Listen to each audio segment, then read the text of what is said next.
Good morning friends. இன்றைக்கி என்னுடைய பிரம்ம முகூர்த்த பூஜையோட 18வது நாள். நல்லபடியாக 4:30க்குள்ளே விளக்கேற்றி சாமி கும்பிட்டாச்சு. ரொம்ப ரொம்ப ஹாப்பியாக பாசிட்டிவாக இருக்கும்.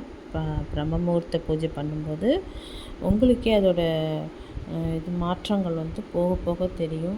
ரொம்ப கஷ்டத்தில் இருக்கீங்க, மனசு ரொம்ப ரொம்ப வேதனையாக இருக்குது, எது செஞ்சால் நமக்கு இது தீரும் அப்படின்னு நினைக்கிறவங்க கண்டிப்பாக சிரமம் பார்க்காம இந்த பிரம்ம முகூர்த்த பூஜையை ஒரு 21 நாட்கள் செஞ்சு பாருங்கள்.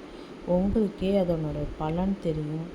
யாருக்கோ ஒருத்தவங்களுக்கு யூஸ்ஃபுல்லாக இருக்கும் அப்படிங்கிறதுனால தான் இதை நான் சொல்கிறேன். ஏன்னா நானும் அது மாதிரி தான் முயற்சி பண்ணி பார்த்தேன். உண்மையாகவே நல்ல பலன் கிடைச்சிது.